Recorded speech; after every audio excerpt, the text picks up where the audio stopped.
আসসালামু আলাইকুম প্রিয় চাকরি প্রত্যাশী ভাই ও বন্ধুরা, আশা করি আপনারা সকলেই ভালো আছেন। আমি আপনাদের দয়ায় ভালো আছি। বরাবরের মতো আমি অনেক একজন থেকে নতুন একটি চাকরির বিজ্ঞপ্তি নিয়ে আপনাদের সামনে হাজির হয়েছি।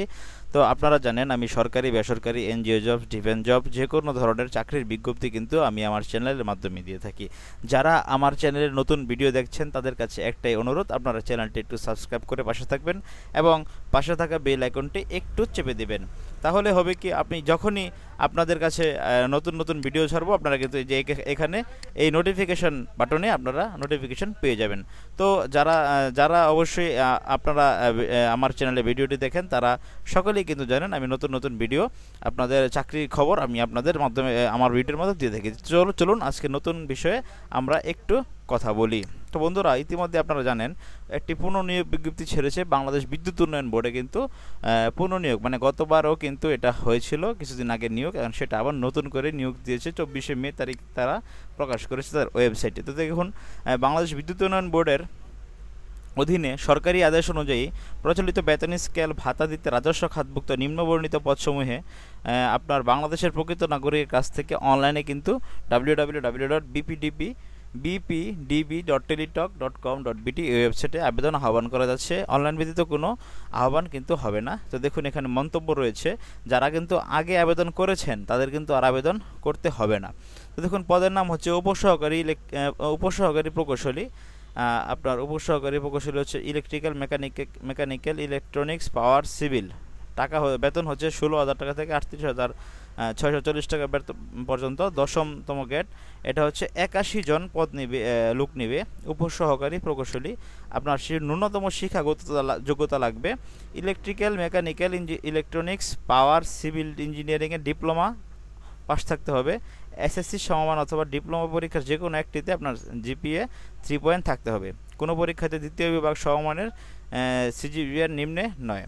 তারপরে দেখুন, সহকারী নিরাপত্তা কর্মকর্তা, আঞ্চলিক গোয়েন্দা কর্মকর্তা, এটা 2 জন নিবে 11তম গ্রেড। এটা হচ্ছে এই পদের জন্য আপনার শিক্ষাগত যোগ্যতা লাগবে ন্যূনতম দ্বিতীয় শ্রেণীর স্নাতক ডিগ্রি মানে অনার্স বা আপনি ডিগ্রি পাস কোর্স। কোনো পরীক্ষাতে দ্বিতীয় বিভাগ শ্রেণী সমমানের জিপিএ সিজিপিএর নিম্নে নয়। মাইক্রোসফট অফিস সফটওয়্যারের উপর কম্পিউটার প্রশিক্ষণ, ব্যবহারিক জ্ঞান থাকতে হবে। তারপর দেখুন, ফার্মাসিস্ট, মেডিকেল অ্যাসিস্ট্যান্ট, এই পদ সংখ্যা হচ্ছে 25টি। Pharmacist, medical assistant. তো আপনার এখানে স্বীকৃত শিক্ষা প্রতিষ্ঠান হতে diploma in pharmacy, diploma in medical technology, diploma in medical faculty সমমান সংশ্লিষ্ট কাজে 3 বছরের অভিজ্ঞতা থাকতে হবে। কোনো পরীক্ষাতে দ্বিতীয় বিভাগ কাম্য নয়। সিনিয়র স্টাফ নার্স, এটা নিবে হচ্ছে আপনার 4 জন। আপনাকে ডিপ্লোমা ইন নার্সিং পরীক্ষায় পাশ করতে হবে এবং 5 বছরের অভিজ্ঞতা থাকতে হবে। কোনো পরীক্ষাতে দ্বিতীয় বিভাগ বা সমমানের জিপিএ আপনি পাবেন না। সহকারী হিসাবরক্ষক, এটা হচ্ছে 30 জন নেবে বাণিজ্য বিভাগে। আপনাকে অবশ্যই অনার্স ডিগ্রি পাস থাকতে হবে। মাইক্রোসফট ওয়ার্ড, মাইক্রোসফট অফিস সফটওয়্যারের উপর ভালো দক্ষতা থাকতে হবে। তারপর দেখুন, উচ্চমান সহকারী, এটা নেবে 77 জন। উচ্চমান হিসাব সহকারী 77 জন। এই পদের জন্য আপনাকে অনার্স ডিগ্রি পাস থাকতে হবে, কম্পিউটারে ভালো কিন্তু যোগ্যতা থাকতে হবে। জুনিয়র স্টাফ নার্স নেবে 10 জন। আপনাকে অবশ্যই জুনিয়র স্টাফ নার্সের জন্য ডিপ্লোমা ইন নার্সিং পাস থাকতে হবে এবং কোনো পরীক্ষাতে দ্বিতীয় বিভাগ সমমানের জিপিএ বা সিজিপিএর নিম্নে কিন্তু হলে হবে না। ড্রেসার নেবে হচ্ছে 6 জন। আপনাকে ড্রেসার পদ হচ্ছে 6 জন। আপনার ড্রেসার পদের জন্য অবশ্যই এসএসসি পাস থাকতে হবে। মিড ওয়াইফ 9 জন নেবে। মিড ওয়াইফের জন্য আপনাকে অবশ্যই এসএসসি পরীক্ষায় পাস থাকতে হবে এবং উক্ত পরীক্ষায় দ্বিতীয় বিভাগ বা সমমানের জিপিএ নিম্নে পেলে হবে না, সংশ্লিষ্ট 5 বছরের অভিজ্ঞতা থাকতে হবে। তো বন্ধুরা, এখানে দেখতে পাচ্ছেন শিক্ষা মন্ত্রণালয়ের প্রজ্ঞাপন মোতাবেক এসএসসি সমান ও এইচএসসি সমান পরীক্ষার ফলাফলের ক্ষেত্রে আপনার যে জিপিএ আপনার সিস্টেমটা হচ্ছে, দেখেন কীভাবে আপনার জিপিএ প্রথম বিভাগ দ্বিতীয় কীভাবে আপনি মূল্যায়ন করবেন এটা অবশ্যই। তারপরে আপনার এটি একটু দেখে নেবেন। তারপরে হচ্ছে দেখেন, এখানে মন্তব্য কিন্তু রয়েছে, যারা ইতিপূর্বে আবেদন করেছিলেন তাদের কিন্তু আবেদন করার কোনো প্রয়োজনীয়তা এখানে নেই। আপনি যদি একবার আবেদন করে থাকেন এইসব পদের উপরে, তাহলে আর আবেদন করার কোনো প্রয়োজন নেই, এটা পুনর্নিয়োগ চলতেছে।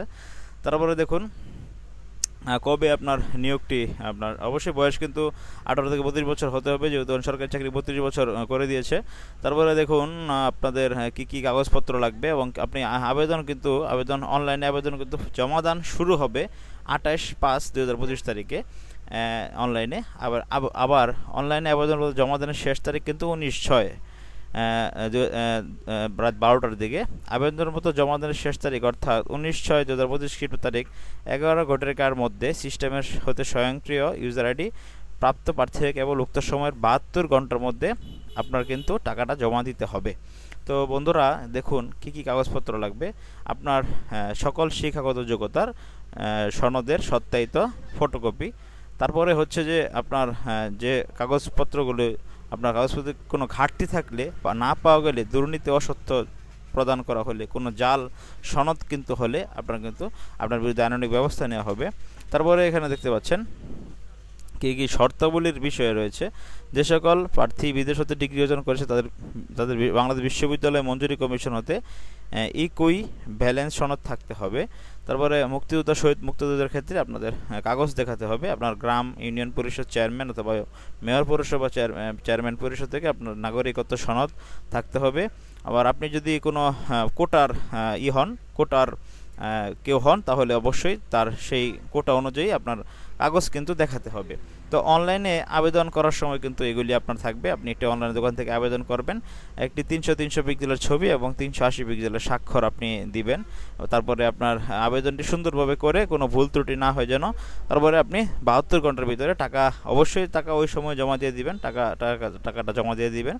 তো আপনারা আবেদন প্রণালী ও কী কী রাখবে এটা অবশ্যই দেখলেন। এখন দেখেন আবেদনের লিঙ্ক হচ্ছে www.bptv.teletalk.com.bt। এই ওয়েবসাইট থেকে আপনি আবেদনটি করবেন। তো বন্ধুরা, যারা পুনর্নিয়োগ বাংলাদেশ আপনার